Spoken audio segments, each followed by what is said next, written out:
Things have been looking up for me in terms of success when it comes to this game on this channel. For the first time, the San Jose Sharks are in the Western Conference Final in this series, and we have, on paper, what looks like it could be a favorable matchup against the Chicago Blackhawks. We are halfway there. We are closer than we have been at any point. After so many years of just struggling to make it out of the first round, we get another chance at making it out of the second round, and we do. The Final Four, us, Chicago, Philadelphia, and Montreal. This team has just clicked. And unfortunately, it does suck to know that's like, oh, hey, we had to lose Logan Couture to do it. But you look at the top line again, a little bit more out of Timo Meier would be great. We did the breakdown over who's done well, who needs to step up. And yes, Vitaly Kravtsov, signing him and going with Logan Couture instead, or, going with him and getting rid of Logan Couture instead, has proven to be quite the decision. Although you could argue whether or not maybe Cole Sillinger, was the best guy for that spot. And Riley Tufte, of course, has scored some clutch goals as well.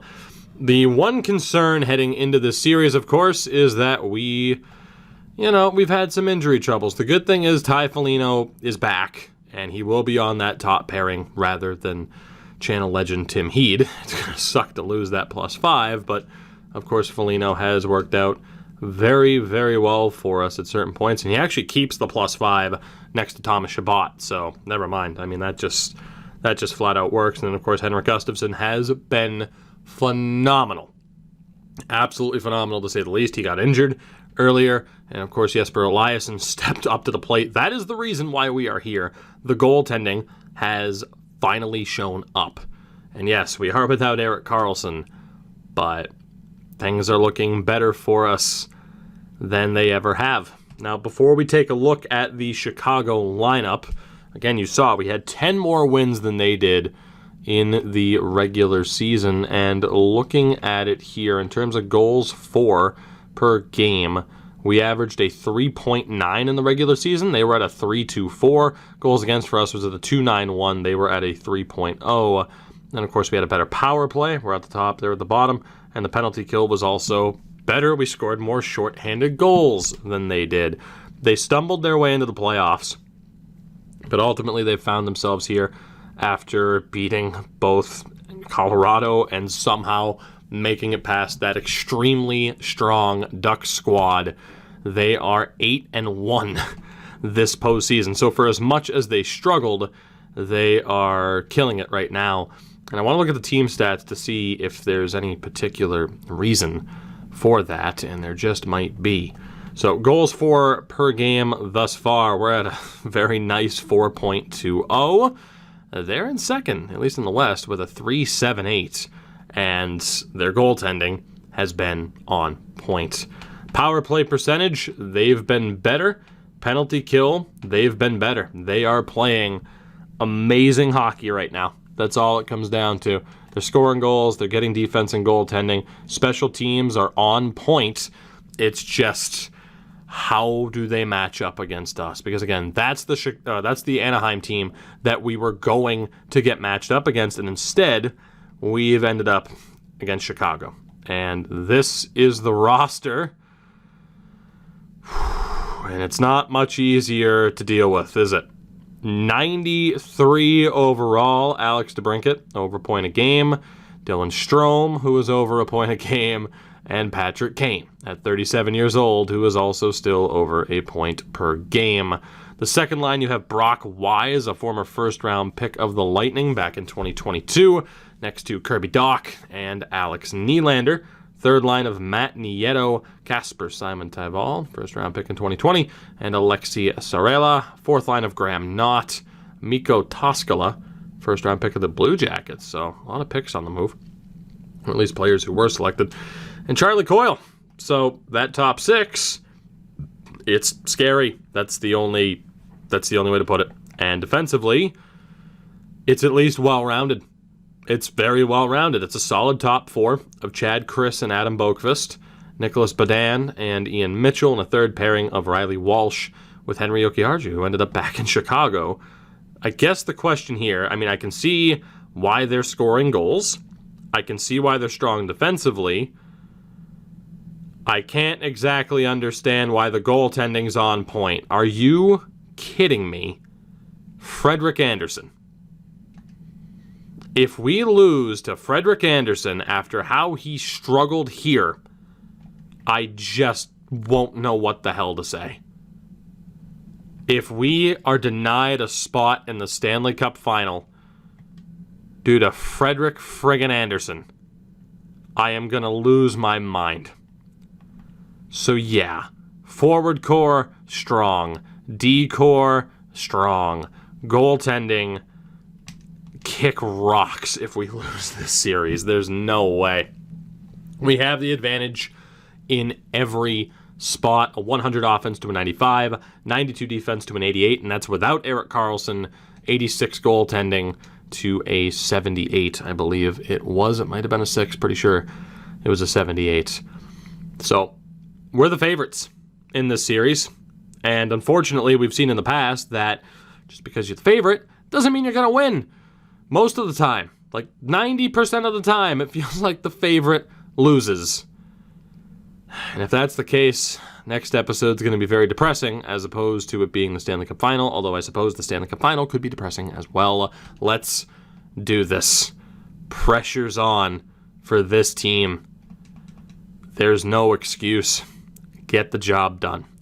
First period of Game 1 on home ice, and Chicago takes the lead. Dylan Strome with the goal. We outshot them, not by much, but ultimately Chicago has the opening goal for this series. Second period. Okay. Dylan Gambrell ties it. Matt Nieto scores, and then 52 seconds later, Alex DeBrincat scores.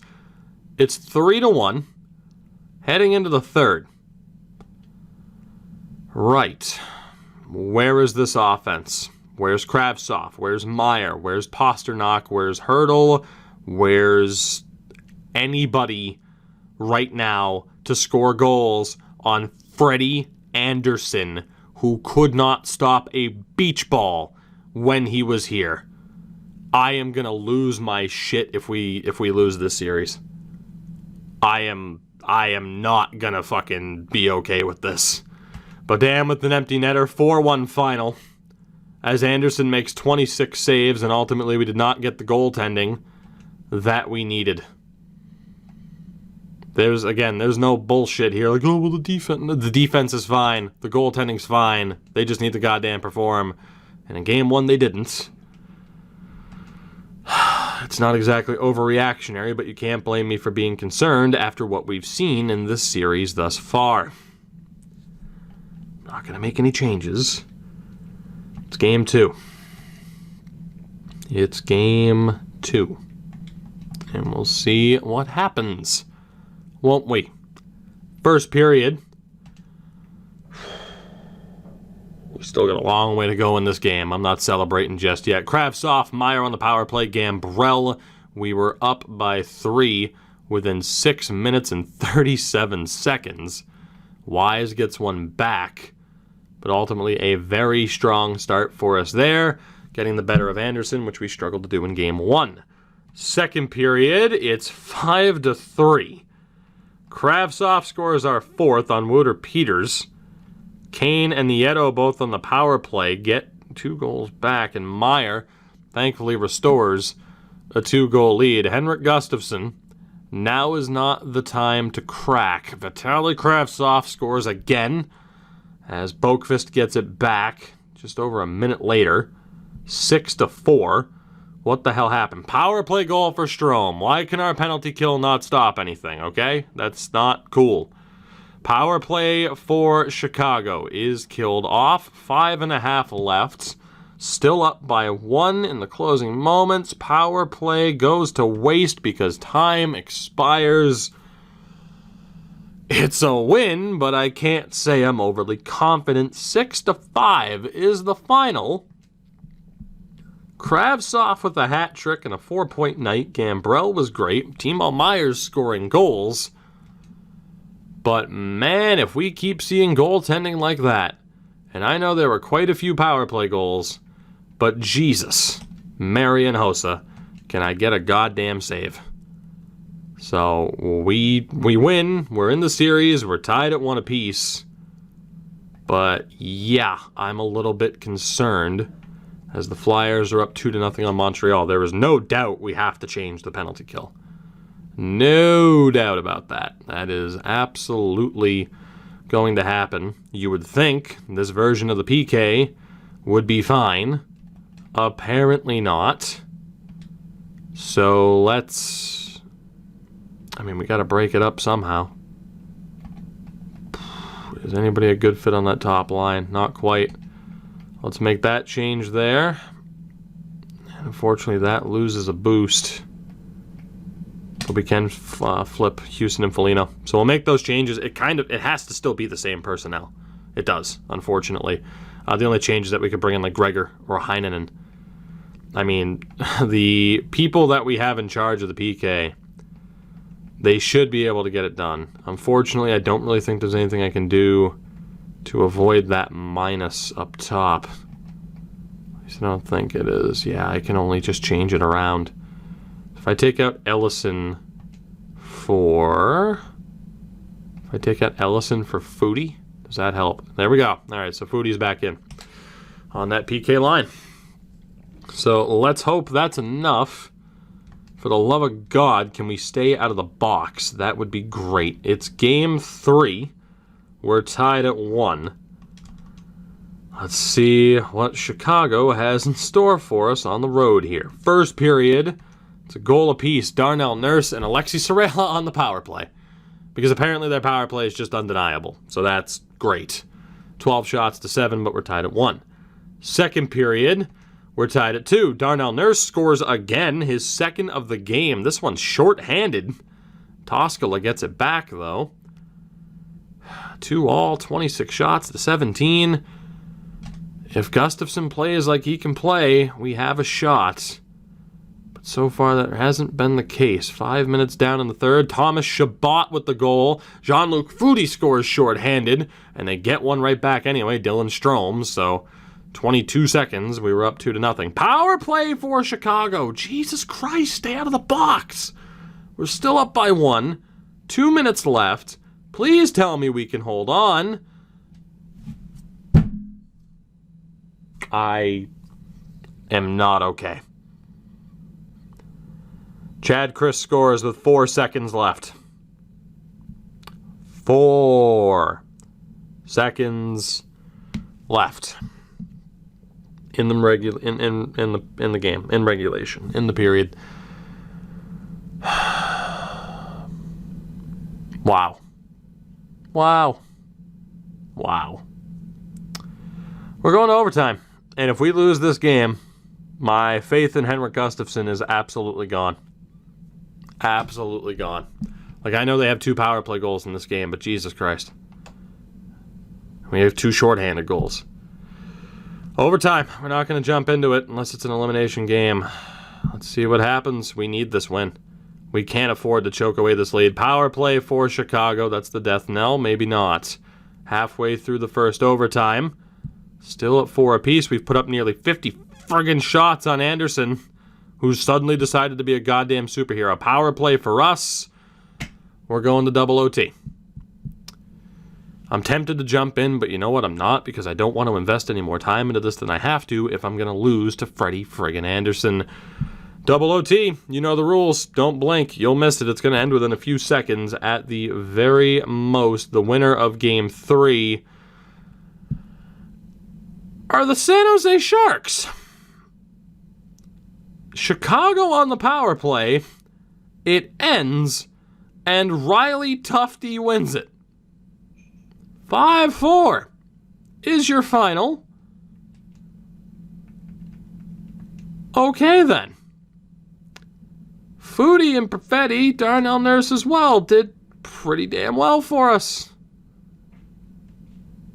That is obviously the last thing in the world I expected when I saw them go onto the power play. $8.95 for Henrik Gustafsson. Freddie Anderson did everything he could to keep his team in it. And I mean, it's Ellison, it's Shabbat, it's Houston, Hannafin, Nurse, Ellison. Like, it's not even like one player, just everyone's taking penalties. I'm stunned and don't quite know what to say, but hey, we've held on 2 games in a row in high-scoring affairs to win. We're up 2-1 in this series. The Flyers are 1 game away from the Stanley Cup final. And we could be in the exact same spot if we win Game 4. I'm not going to make any lineup changes right now. I mean, this team has shown what it can do. We're scoring goals. It's just the defense and the goaltending is not at all where it needs to be right now for us to do well. And it's just the penalty kill that's absolutely crippling us. Just stay out of the box and we have this. Game 4. 2-1 series lead in hand. Let's see if we walk away with a 3-1 or if we trip, stumble, and end up with a 2-2 split as a result. First period, tied at 1. Matt Benin, Kirby Doc with the goals just about even in shots and 100% even on the scoreboard. Second period, still even on the board. David Pastrnak scores. They get another power play goal. This one from DeBrincat. We go to the third. Tied at 2 in Game 4. The next goal, oh so important as per usual. And unfortunately, we are in danger until the clock strikes 0, considering they forced OT with 4 seconds left. Thank God we won. The next goal is going to win this game. And it's Vitaly Kravtsov from the blue line. Please tell me that statement holds true. God, I am going to fire Gustafsson out of a cannon. I am going to fire... Whoever took that penalty is going to be tethered to Henrik Gustafsson, and I am going to fire them both out of a goddamn cannon.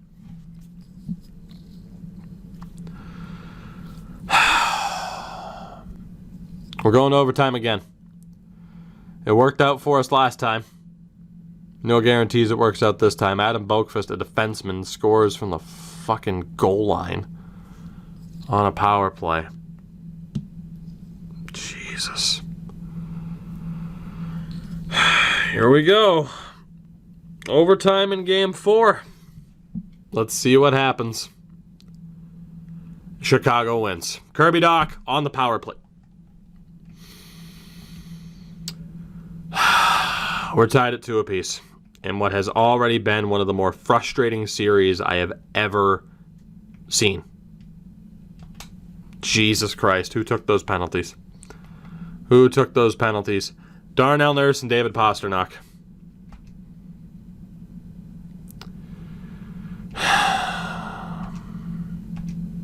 We're tied at 2.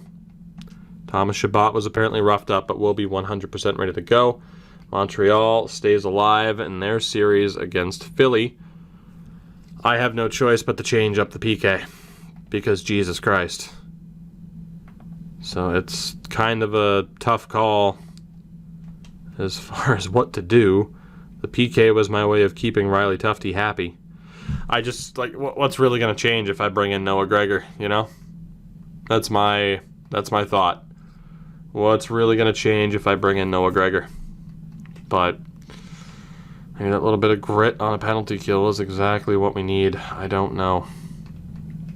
And what if I take out Tufte and we bring on Heinonen? How well is that looking? I think we're going to go with something similar to this. I mean, it's either that or I bring in the top players, but I just don't know if Tomas Hertl is going to be a very good penalty killer. He might be. Just constantly throw our best players out there as much as possible. So Hertl and Gambrell are in. Pasternak's in. Not a very good penalty killer. And what if I throw Timo Meier out there? And I can make that change. I mean, I might as well go for it. Why not? Where's the harm? So we'll take out Houston. Chabot is now on the penalty kill. There we go. It'll be Chabot, Foligno, Nurse, Hannafin. fucking fight fire with fire, but the three-man's going to have to stay the same because we're not going to get good chemistry with it. Game 5. To say I am concerned would be an understatement after we nearly blew Game 3 and then we did blow Game 4. Gustafsson, I swear to God, please show up. First period. We have the lead, so I suppose I can't complain, but good God. Cole Sillinger scores 58 seconds in. DeBrincat ties it on the power play. Kravtsov scores 52 seconds later, just over a minute 14 to be exact. Patrick Kane ties it, and then Noah Hannafin, 7:30 later, gives us the lead yet again. We've already blown the lead twice, 2 goals on 7 shots. Second period. Thank God. Power play goals from Jean-Luc Foudy and Ellison, the third line, chipping in.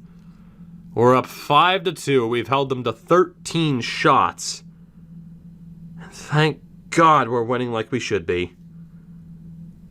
Up by 3 heading into the third period. Gustafsson, I swear to God, if we don't win this in regulation. Game 6 needs to be an opportunity for us to seal the deal. Vitaly Kravtsov on the power play. Thank you. About time we show them what kind of offensive firepower we have. Screw their top-notch power play. We have one ourselves as we actually get a successful penalty kill. And with that, the Sharks are up 3-2 in this series off the back of a 6-2 demolition of the Blackhawks. Kravtsov was phenomenal. Sillinger and Foudy also up there. In terms of the 3 stars of the game, Kravtsov and Sillinger both with 4-point nights. We're also struggling on the face-off dot, I just noticed. That's ideal. And Gustafsson, I believe, for the first time in this series, has a save percentage over 900. So, improvement. As we head back to Chicago for Game 6, the Philadelphia Flyers have punched their ticket to the Stanley Cup Final. They are representing the East. The question, who the hell is going to be representing the West? And we are the ones that have a chance to punch our tickets. Oh, God, I almost want to move Gambrell from center, but you know what? It's fine. It's fine. Let's do this. Game 6, one of 2 at most opportunities to get the job done and to go to the Stanley Cup Final for the very first time. In the series, at least. First period, advantage Sharks. Timo Meier, Noah Gregor. Doubled them up in shots, doubled them up on the board. We're in control of our own destiny right now. Just don't get lazy. Second period, we got lazy. Wise scores with 11 seconds left, 24 shots to 15. It's a 1-goal lead heading into the third period of Game 6. If we hold on, we will take on the Flyers in the Cup Final. If we fail, it's overtime at the very best, or Game 7 back home. Here we go. Can we get the offense that we need? Power play chance is wasted. 13 minutes to go here. Another power play chance. You can't waste 2 and win. They're going to tie it. They are going to tie it. There's no doubt in my mind. I don't remember the last time we wasted 2 power play chances. Come on, please. Please. Yes. Yes. Yes. Oh, thank God, yes. The San Jose Sharks are going to the Stanley Cup Final. Freddie Anderson, eat pants, kick rocks, get out of here. Once a choker, always a goddamn choker. Henrik Gustafsson. Oh my God. Oh my God.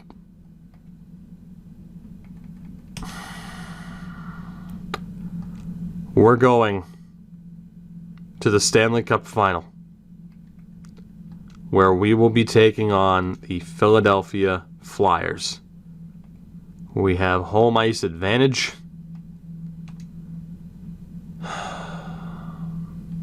We have finally made it. Not always convincing, but we've made it. And now it's time to see whether or not these players here can continue to step up. Meyer and Pasta, you got to be better. Vitaly Kravtsov is insane.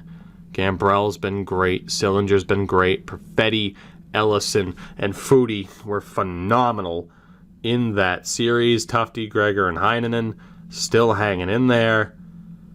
It's just the penalty minutes were absolutely devastating.